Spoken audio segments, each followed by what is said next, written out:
So it's a romance. No, it's not a romance, it's a love story. Isn't that the same thing?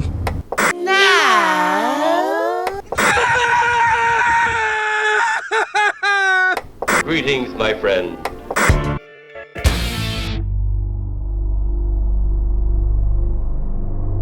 Oh, hi there. My name is Prostetnik Vogon Jeffs, and in this video... What? What are you doing here? Well, I'm doing a recap and review for Obsession. I thought you were gone. I thought you were swimming with the space fishes. No, I'm fine, and the plural of fish is fish. You think there's only one species of space fish? What are you, new?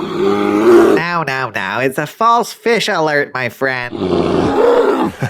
Man, this bear is obsessed with fish. Oh my god. Is this really the best you could do? What a garbage intro. And frankly, you should be ashamed of yourself.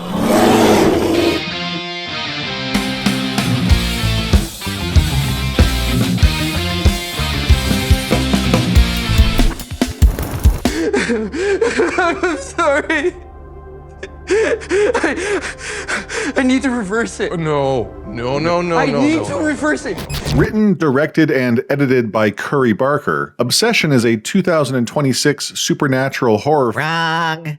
Oh, okay. Obsession is a 2025 supernatural horror film, theatrically released in 2026. Thank you. Starring Michael Johnston, Inde Navarrette, Cooper Tomlinson, Megan Lawless, no relation, and Andy Richter. The film is Barker's sophomore feature after the 2024 found-footage horror flick Milk and Cereal. Obsession has been a figurative and literal bitch slap to the movie industry. Oh, wow. Grossing over $440 million worldwide off of a production budget of $750,000. Oh my god, that's crazy. With a marketing campaign powered primarily by word of mouth. It has been a critical and commercial success and has cemented Barker as an auteur director worth watching. Psst, hey you, don't forget to keep your ears peeled for the secret word. When you hear it, I want you to scream at the top of your lungs for no reason whatsoever, okay? Cool. The secret word is overdose.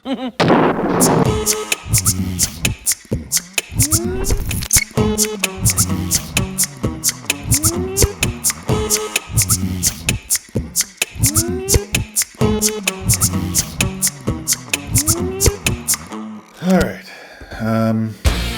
Baron Bailey, aka Bear, is in love with his friend and co-worker, Nikki Freeman. Maybe you should know that I would choose you over everything. Oh, that's No, stop. Okay, that was... You told me to pour my heart out. Do you know how vulnerable I just got? His friend, Ian, who is also his Okay, you know what? Let's just make this easy. There are four main characters: Bear, Nikki, Ian, and Sarah. They all work at a music store run by Andy Richter, who plays Sarah's father in a surprisingly small role. Guy has like 60 seconds of screen time. It's crazy. Anyway, Ian gives Bear some advice on how to share his feelings with Nikki. Be playfully mean with her. Be mean to her. Playfully mean, yeah, but bring up Freaky Nikki. You know she's sensitive about Like, hey, that. remember when you used to get bullied, everybody called you Freaky Nikki? And that will, like, take her breath away. Bear returns home and discovers his cat, Sandy, has died after downing some...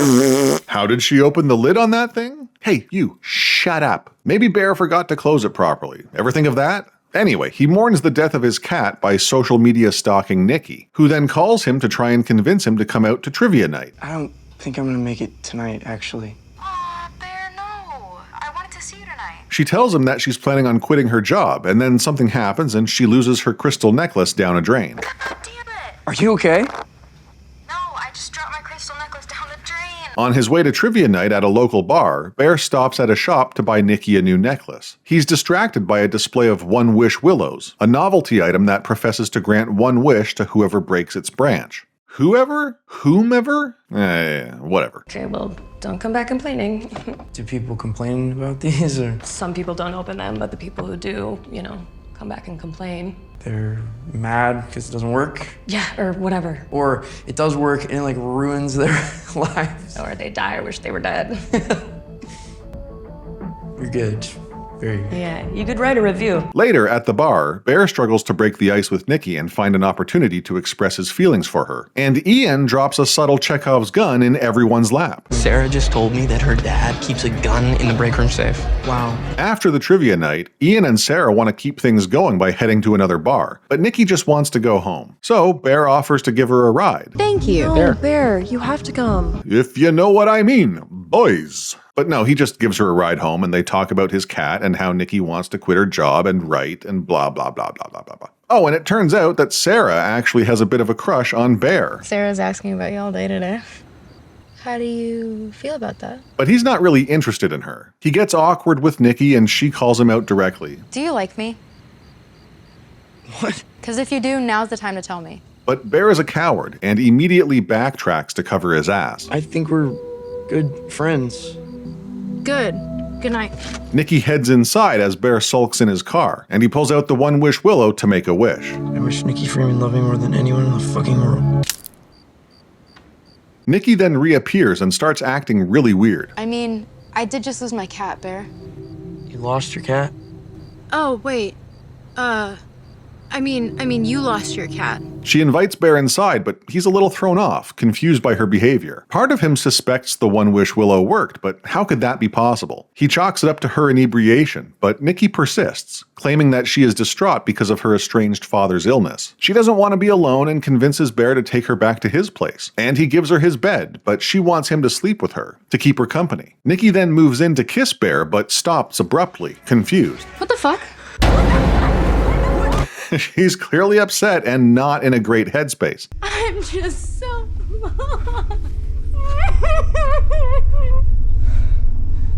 It's okay. So Bear gives her the bed and takes the floor. Unable to sleep, he surfs the net to see what other folks are saying about one-wish willows. When he returns to his bedroom, Nikki gently pleads with him to sleep in bed with her. The next morning, Bear is horrified to find that Nikki has made a memorial for his Bear confides to Ian about Nikki's erratic behavior. Ian suggests that maybe she was tripping balls on which seems to check out. That night, she surprises Bear at home and confirms it. I was on MDMA. So if I was weird, that's why, and my dad made me a mess. Before confronting him about his feelings for her. She reciprocates, confessing that she has feelings for him too.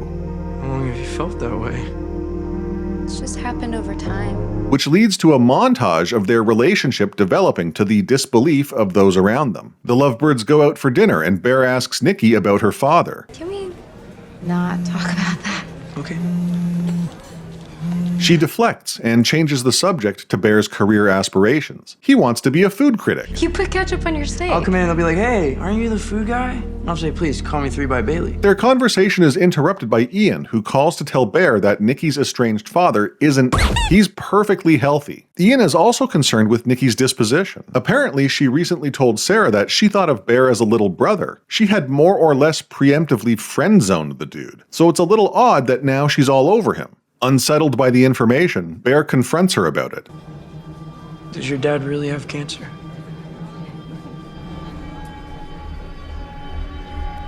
No. Asks her why she lied about her father. No,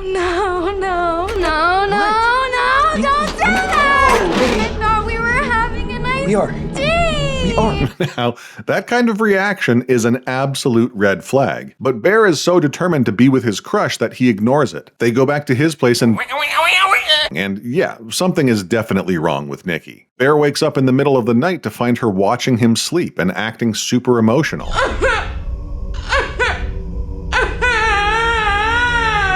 Straight up psychotic behavior. She cuts his hair while he's sleeping. She duct tapes the front door shut and then freezes in place as Bear heads off to work, soiling herself in the process. At work, Bear opens a lunch that Nikki packed for him and finds some concerning photographs and a Sandy witch. What's the verdict on cat? What? What does that mean? What's the verdict? Cat? A sandwich made from his cat, Sandy. Ian continues to grill Bear about Nikki. Lying about her dad? I mean, you have to admit that's Oh, by crazy. the way, I heard you're having a party tonight. Don't change the subject. Why didn't you invite us? It kind of looks like you're taking advantage of the Oh, situation, and I'm saying it with come love. on, I'm on she your is side, all but it's a bad over look. me. It's a bad look, man. He finds the whole situation unsettling and refuses to invite the lovebirds to his party. When Bear asks him about it, Ian agrees to let him come, but without Nikki. And concerned about what his wish has done to his crush, Bear calls the One Wish Willow Company to see if there's any way he can alter his wish. The representative messes with him a little bit. You'd like to file a cancel request? Yes, a cancel request. We don't really do that. We don't really. You were just making it sound like I could put in a I was request. just guessing your intention, man. What the hell? Before revealing that the wish will remain in effect for as long as he lives. Foreshadowing! The One Wish Willow rep then offers Bear the opportunity to speak with Nikki, who is clearly trapped in some hellish purgatory. The freaked out food critic returns to his apartment to find Nikki covered in her own bodily fluids. Oh, shit!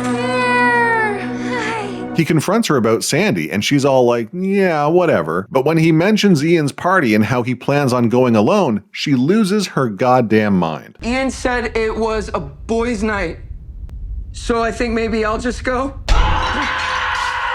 To Ian's dismay, Bear shows up to the party with Nikki, and things get awkward real quick.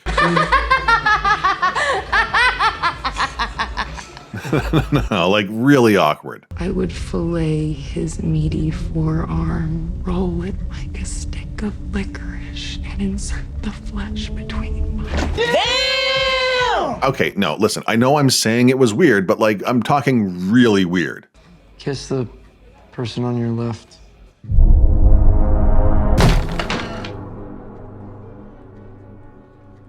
And then it gets even weirder.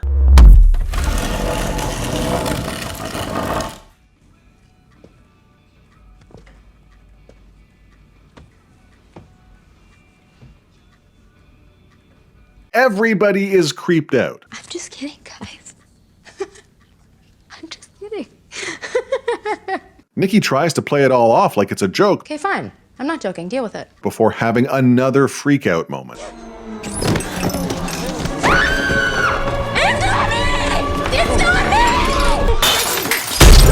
She jams a broken bottle into her face and completely derails the party. There's no amount of jello shots that can fix this kind of crash out. Bear finally admits to himself that the Nikki that is obsessed with him isn't the same Nikki he was obsessed with. She professes her love for him, but deep down he knows it's not real. He suggests they take a bit of time apart, a night to themselves. But Nikki isn't having any of it. She threatens to if she has to sleep alone. Or you could stay. Not wanting Nikki to hurt herself, Bear caves and gets into bed with his deranged girlfriend. Sarah texts him and asks him to meet up with her. He sneaks out of bed and heads for the door when Nikki calls out to him. Bear? But it isn't the same Nikki, it's the real Nikki, calling out from beneath the unconscious demon Nikki. Please don't wake her up. She begs Bear to put her out of her misery, but he can't do it. Even though he's trapped in a living nightmare, he's still a coward who puts his wants before the needs of others. Bear heads out and meets up with Sarah. She's just received her last college application letter and wants to open it with him. But also, she thinks the whole Nikki situation is wrong. She needs therapy. It's not right. She tells Bear that Nikki had been hooking up with Ian before they got together, and Ian thinks this is Nikki's way of getting back at him for something. And just as Sarah begins to share her feelings for Bear, Nikki crashes in through the window and starts slamming her face into a brick.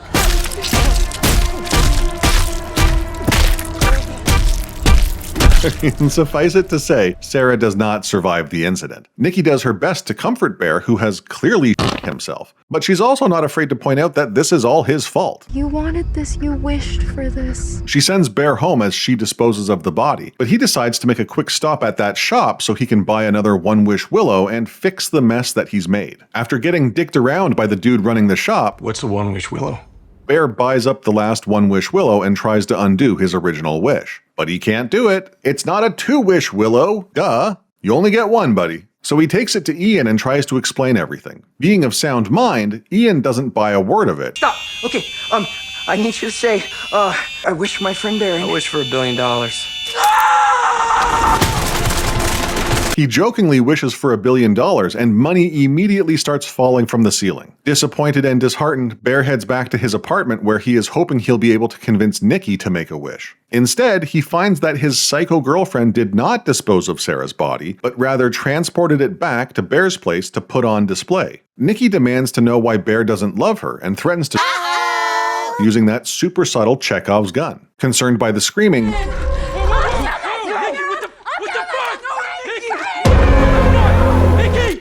Ian bursts in and is immediately shot. Bear tells Nikki he loves her and manages to retrieve the gun. He dips into the bathroom and tries to but he can't do it. So he settles for an overdose. Now, he changes his mind at the last second because, remember, coward, but it doesn't really matter because we hear the snap of a willow branch. Nikki has used up her wish to make Bear love her as much as she loves him. He exits the bathroom and they kiss. And then Nikki is heartbroken. She can't go on without him. So she draws the gun to her mouth and then, with Bear his wish with him, and the real Nikki regains control. She is horrified, traumatized, and in shock. The end.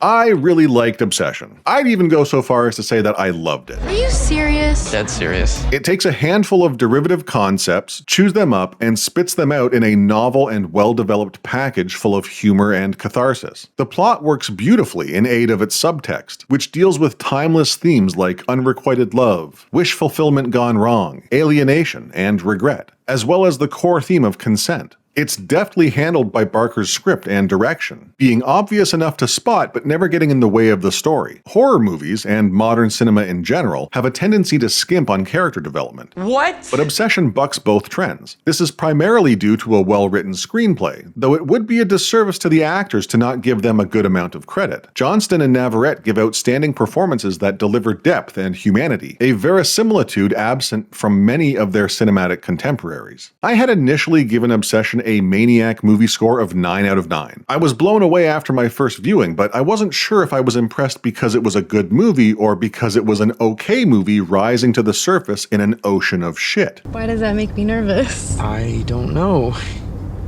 That's an odd reaction. So I gave it another shot, and after my second viewing, I knew it was the former and not the latter. It was also during my second viewing that I noticed the comedic brilliance of the film. The story plays with the audience. It builds on the unsettling creepiness of the situation until about halfway through the movie, and then slowly ramps up the comedy. First viewing, Obsession was a horror film. Second viewing, I was convinced it was a subtle comedy masterpiece. Third viewing, I got a little upset because I noticed something that drives me up the fucking wall with modern movies: shot composition. I started scrubbing through the movie, shot by shot, and it hit me like a ton of bricks. The center framing, the bane of artistic cinematography. The TikTok shots. The entire movie consists of compositions that are geared towards vertical media marketing. I wasn't bothered by this technique when George Miller used it for Fury Road back in 2015, mainly because of the rationale. He reasoned that there was so much action, so much on-screen chaos, that if he didn't center everything on screen, it would be jarring for the audience. It was a creative decision done in aid of servicing the story and the audience. And I'm down for that. I think it makes perfect sense. But the modern trend of centering subjects and action isn't based on that principle. It's based on providing easily edited content for lazy social media users who can't be bothered to turn their phone 90 fucking degrees.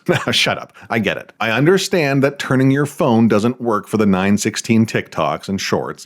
Just settle down. No, my main problem here is that it's based on creating a marketing strategy and not on elevating the art form. This is a filmmaking concept known as dual framing, and I hate it. I hate it so much that it's all I can see with each subsequent viewing of Obsession. I understand why it was done. I understand that maybe this is the way movies are heading, but that doesn't mean that I have to be happy about it or support it in any way. Dual framing can suck my Bing bong boing, bing bong boing, bing bong. And for that reason, I have to deduct a point from the movie. It bothers me so much that I'm tempted to drop the score down to a 7 out of 9, which would be a little petty of me. I mean, it should really only get dinged for a single point, but you know what? Screw it. 7 out of 9.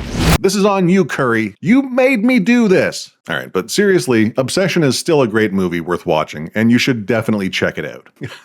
Damn, I hate social media. This is a man's world. It's a brutal world, Jeff, and you've no place in it. You'll only get hurt.